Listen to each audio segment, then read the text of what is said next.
Imagine being so insecure that anytime somebody has an opinion of you that is less than optimal, or an opinion of you that you disagree with, you immediately pull out the lawsuit bazooka and shoot it right up their ass.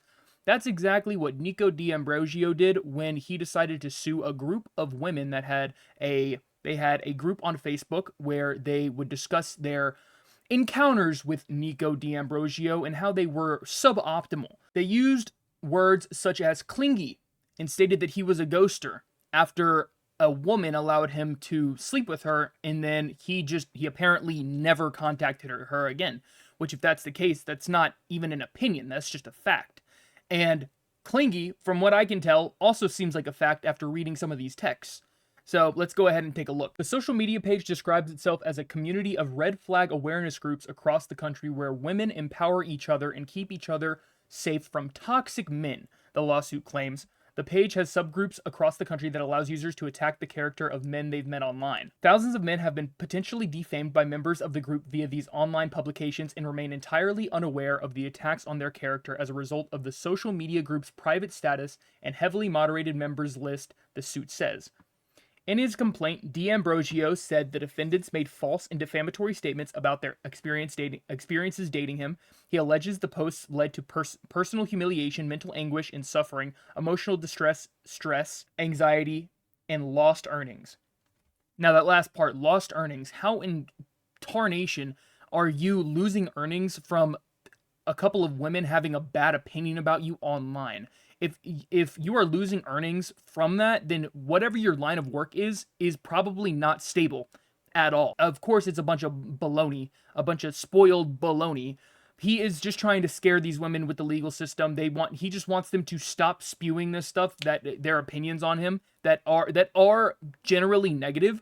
However, when there is such a large amount of people that have the same opinion of you due to the fact that you are just a dick, then you need to look in the mirror and think, maybe I should just change the way that I date. Maybe I should actually take some advice from what they say on these forums. But no, once again, he pulls out the lawsuit and decides to ejaculate it all over their faces.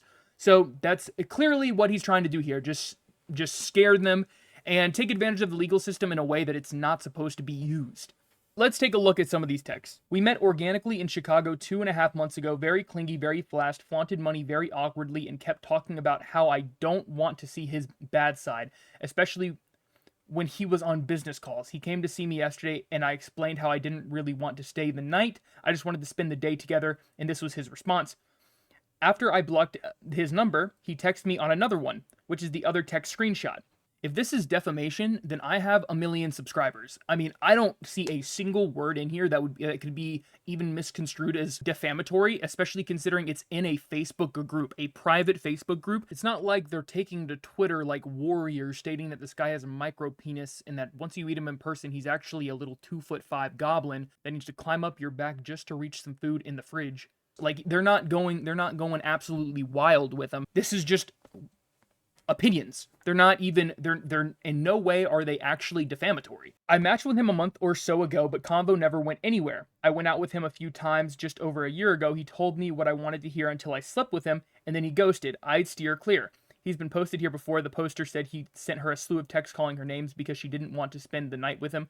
I just searched, and this was on November 2nd, so take a look. Now, this seems like a little smell that smells smelly, a stink that smells stinky. It seems like there are multiple women saying the exact same thing about him, meaning that this is probably not a lie. None of them, this is not a coincidence. It's not just a one-off. It seems like he's probably actually just a big old bag of dicks. He's probably an asshole. It seems like he does ghost girls. One girl claims that he told her exactly what she wanted to hear until she slept with him and then ghosted her. Clearly, there's something in the water here that's not supposed to be here. It's almost like he's not actually being defamed and these women are just telling their actual in real life encounters with the guy, just talking about it with other women. That would be like me having a conversation with my brother saying that a girl that I met last night wasn't exactly my type. I don't think I'll be talking to her again. But then boom, she somehow magically overhears the conversation and once again, lawsuit bazooka right in between the eyeballs. And that As you can imagine, something like that just wouldn't really hold up very well. However, he is hard set on doing this. He is 100. He seems very adamant. He's going after $75,000, claiming that he has been. It has mentally traumatized him. The fact that they have said these horrendous things against his name. However, remember, in the article we read, there almost none of the men that are ever spoken about even know that they're spoken about.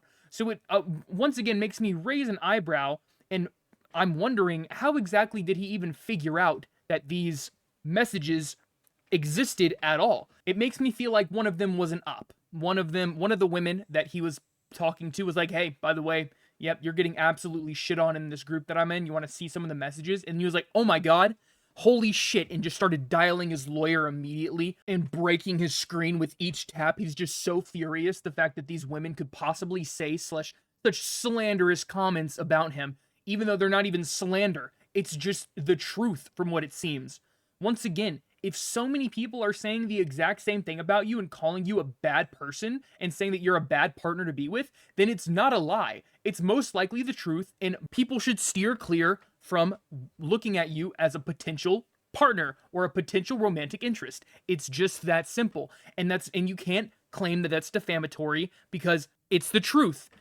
Defamation is only a course of action when false claims are made against you that actually tarnish your reputation. You cannot just say that, hey, this truthful statement really hurt. That's defamation.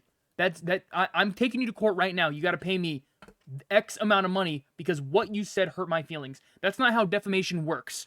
If you did something and then somebody outs you and it tarnishes your reputation, you still can't go after it for defamation because it's something that's true. It's something that you actually did in real life. It's not a fabrication. It really did happen. So yeah, once again, it's not like he can come after me saying that I am defaming him by making this video because he's actually doing this lawsuit. I am just stating my opinions off of what I think is the truth, off of these women's opinions, seeing the evidence. It's just what I think. I'm not defaming him. I'm just stating my opinion. That's all that it is. Now, if I were to go on Twitter and start slandering his name and saying untrue things about him that are like horrible, then okay, yeah, you can absolutely go after somebody for defamation in a case like that. But when it's just opinions or stuff that actually happened, you can't go after for defamation. That's it's just a bunch of baloney. By the way, he hit us with the 1-2 KO uppercut backhand. He went buck wild with it this time. After he was just recently convicted of tax fraud. From just giving this article a little look over, it seems like after 4 hours of deliberation, the jury decided that he was going to be guilty on 2 counts of filing a false tax report, which can amount to a total of 3 years in prison. He got the Uno reverse card pulled on him, and now he's getting the karma nuke just dropped right at his feet. The dude overall just seems like a coward. He doesn't seem like he can take any sort of criticism at all. And at the very scent of a little bit of criticism, he's going to be phoning up his lawyer, and boy, you better believe that he's going to be sending you a cease and desist. He's basically the Nintendo of human beings. So, kind of just one of those wild stories I wanted to go over. Like, who in their right minds would sue a group of women who are simply just saying that you're a bad partner to be with? For me, it would just make me a little sad knowing that people thought of me in that way. However, if it's the truth, then it's the truth, and you should probably look at yourself in the mirror and change certain things about you so that people might look at you more favorably instead of suing them. So, yeah, guys, that's all I got. See ya.